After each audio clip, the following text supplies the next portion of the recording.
ما كان محمد أبا أحد من رجالكم ولكن رسول الله وخاتم النبيين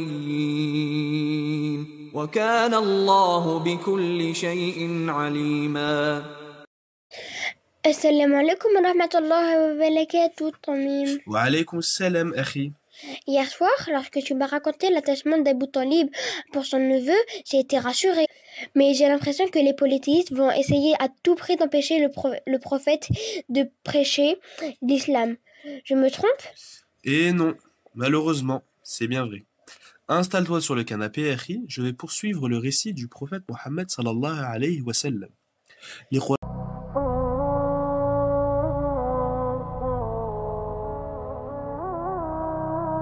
Qurayshites avaient bien compris que le prophète était profondément attaché à sa mission, mais ils tentèrent désespérément de l'arrêter. Abu Talib ne voulant abandonner son neveu, les Qurayshites eurent recours à d'autres moyens d'action. Quelques mois après l'appel public à l'islam, c'est-à-dire au début de la 4e année de la mission prophétique, arriva la saison du pèlerinage annuel.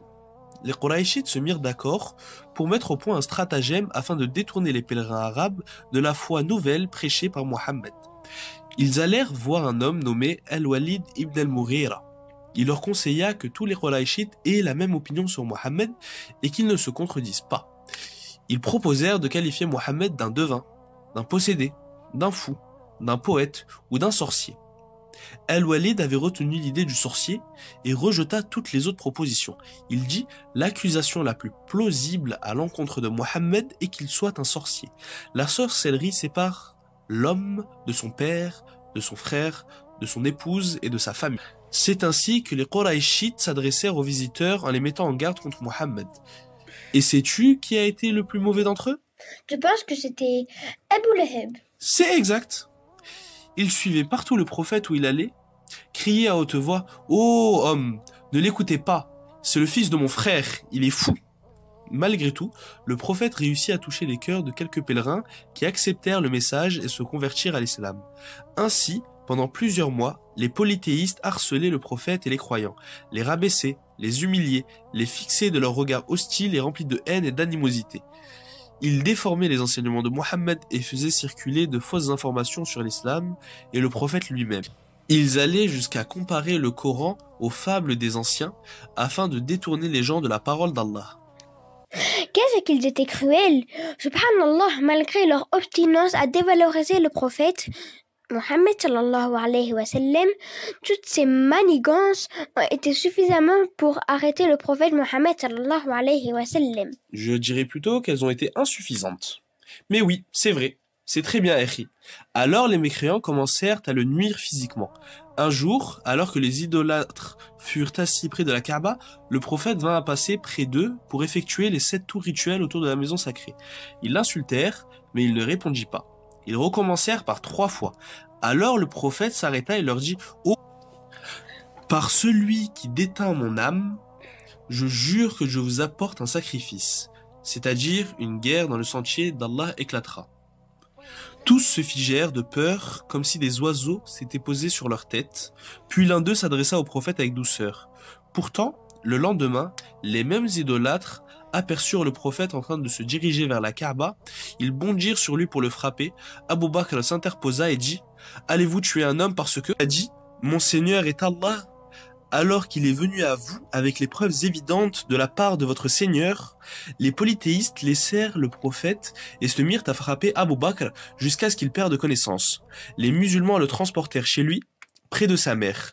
Lorsqu'il reprit connaissance et se réveilla, il s'enhardit de prendre des nouvelles du prophète et voulut à tout prix le voir, refusant même de manger ou de boire. Alors, quand la nuit fut tombée, soutenu par sa mère et d'une autre personne, Abu Bakr put rejoindre le prophète. Quand il le vit, il se pencha sur l'envoyé d'Allah, l'embrassa en pleurant. En fait, non seulement les idolâtres se moquaient de lui, mais en plus de ça, ils l'insultaient, le frappaient. Oui, et malgré cela, il fut patient, endurant et fort. Il supportait toutes les difficultés avec endurance comme Allah, le Très-Haut, lui avait ordonné. La haine et la rancune des Qurayshites à l'égard du prophète grandissaient de jour en jour, et ils continuèrent à s'acharner avec virulence contre le prophète et à lui infliger d'innombrables épreuves. Je te laisse deviner qui était le plus odieux d'entre les ennemis de l'islam. Abu Lahab, l'oncle paternel du prophète. Oui, c'est bien lui. Il lui jeta des pierres, il obligea ses deux fils à divorcer de leurs épouses, étant les deux filles du prophète. Il se réjouit de la mort de son second fils Abdallah, son épouse, Jamil, la sœur d'Abu Sufyan, était très hostile envers le prophète Mohammed sallallahu alayhi wa sallam. Elle regroupait du bois épineux et le jetait sur le chemin du prophète, surtout la nuit, afin qu'il se blesse. Elle l'insultait et montait les gens contre lui. Étant les voisins du prophète, Jamil et Abu Lahab jetaient leurs ordures chez le prophète Mohammed. C'est tellement méchant. J'ai beaucoup de peine pour le prophète Mohammed sallallahu alayhi wa sallam. Savoir qu'il a enduré toutes ces cruautés seulement parce qu'il a appelé au tawhid. Sois rassuré, car malgré tout ce que les Qurayshites avaient fait pour l'empêcher d'appeler à l'islam, le nombre des disciples du prophète grandissait de plus en plus. Avec l'accord et l'autorisation des autres chefs de Quraysh, un des maîtres de la Mecque, Utba ibn Rabi'a, se rendit auprès du prophète et lui dit « Ô fils de mon frère, tu sais que tu es l'un des nôtres, mais tu es venu avec un mouvement qui a séparé nos clans, tu as insulté nos divinités et notre religion, et tu as traité nos ancêtres de mécréants. Écoute donc ce que j'ai à te proposer et réfléchis à ma proposition. » Le prophète répondit « Parle, ô Abu al-Walid. » Utba proposa alors « Ô Mohammed, si tu veux de l'argent, nous t'en rassemblerons tellement que tu seras le plus riche d'entre nous. Si tu cherches une notoriété, c'est-à-dire une célébrité, nous ferons de toi notre chef et nous ne prendrons plus de décisions sans te consulter. Si tu veux un royaume, nous ferons de toi notre roi. Et enfin, si tes visions sont dues à une maladie, nous chercherons pour toi l'un des meilleurs guérisseurs de corps et de l'esprit et nous y dépenserons notre argent jusqu'à ta guérison. » Quand Utba eut terminé son discours, le prophète Mohammed sallallahu alayhi wa sallam lui demanda « As-tu dit tout ce que tu avais à me dire ?»« Oui, répondit-il. Alors, écoute à ton tour. » Puis le prophète récita ces quelques versets de la sourate Fussilat. Bismillahirrahmanirrahim. Hamim. تنزيل من الرحمن الرحيم كتاب فصلت آياته قرآنا عربيا لقوم يعلمون بشيرا ونذيرا فأعرض أكثرهم فهم لا يسمعون. Hamim. C'est une révélation descendue de la part du tout miséricordieux, du très miséricordieux. Un livre dont les versets sont détaillés et clairement exposés. Un Coran arabe pour des gens qui savent, annonciateurs et avertisseurs, mais la plupart d'entre eux se détournent. C'est qu'ils n'entendent pas. Le prophète continua à réciter jusqu'au verset suivant. S'ils s'en détournent, alors dis-leur, je vous ai averti d'une foudre semblable à celle qui a frappé les Ad et Thamud.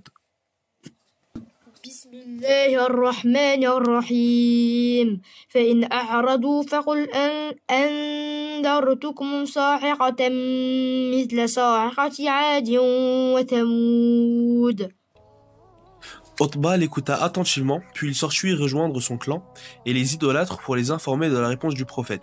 Il leur dit « Par Allah, ce n'est ni des poèmes, ni de la sorcellerie. Ô peuple des Quraysh, écoutez-moi et laissez cet homme en paix, qu'il fasse ce qu'il a à faire. » Les hommes se dispersèrent en disant « Utba est ensorcelé par Mohammed. » Masha'Allah, le prophète endura avec une belle patience. Oui, et il a trouvé refuge dans ses prières auprès d'Allah contre les souffrances et les blessures que les idolâtres lui affligeaient. C'est ainsi qu'un jour, alors que le prophète Mohammed sallallahu alayhi wa sallam était prosterné pendant la prière auprès de la Kaaba, un homme parmi les ennemis de l'islam, Abu Jahl, demanda à ses compagnons d'apporter le placenta d'une chamelle et de le jeter sur le dos du prophète. Ce fut Urba ibn Abi Mu'ayt qui s'en chargea et déversa le placenta entre les deux omoplates du prophète sur son dos. Les polythéistes se mirent à rire alors que le prophète resta prosterné pour son Seigneur le Très-Haut. C'est sa fille Fatima qui lui retira la saleté de son dos. Lorsque le messager d'Allah se releva, il invoqua Allah en disant « Ô Allah, charge-toi d'Abu Jahl. Ô Allah, charge-toi de Urba ibn Mu'ad, etc. Le prophète les désigna tous par leur nom.